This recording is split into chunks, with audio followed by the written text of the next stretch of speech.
গত 15 মার্চ অনুষ্ঠিত হয়ে গেল বিসিবি কর্তৃক ইফতার মাহফিলের আয়োজন। রাজধানীর প্যান প্যাসিফিক সোনারগাঁও হোটেলে অনুষ্ঠিত হয় এই আয়োজনটির।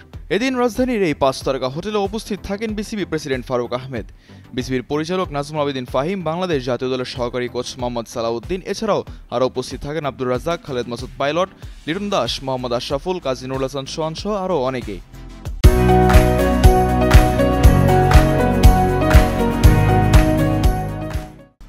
প্রতি বছরই বিসিবি আয়োজন করে থাকে ইফতার মাহফিলের। প্রতিবারের ন্যায় এবারও আয়োজন করা হয় এই মাহফিলের। ইফতারের পর থাকে ডিনারের আয়োজনও, যেখানে উপস্থিত সবাই ইফতারের পর সেরে নেন নৈশভোজও। ইফতার এবং নৈশভোজের পর গণমাধ্যমের সাথে কথা বলেন বাংলাদেশ জাতীয় দলের সহকারী কোচ মোহাম্মদ সালাউদ্দিন। বলেন, মুশফিকের মতো নিবেদিত ক্রিকেটার আর নেই বাংলাদেশ দলে। মুশফিক যেমন পরিশ্রম করে, অনেক কষ্ট করে সে প্লেয়ার এবং তার ডেডিকেশন লেভেল, ডিসিপ্লিন সবকিছু সে মেনটেন করে। তানজিম হাসান সাকিবের উপর খুশি কোচ সালাউদ্দিন। সাকিবের ব্যাপারে তিনি বলেন যে পসিবিলিটি আমি এই কথাটা কখনোই বলতে পারবো না, বাট যেই দায়িত্ব পাক সে যেন ভালোভাবে পালন করে এবং সে যেন আরও মুশফিকের চেয়েও বেটার ক্রিকেট খেলে, সেটাই আশা করব। মাঠের বাইরের সাকিবের অনেক বিতর্ক থাকলেও মাঠের ভিতরের সাকিব অনবদ্য বলে জানান তিনি।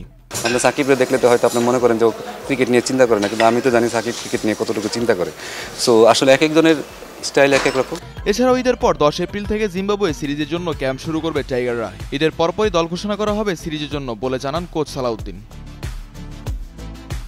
মিজানুর আশিক, কালার কণ্ঠ স্পোর্টস।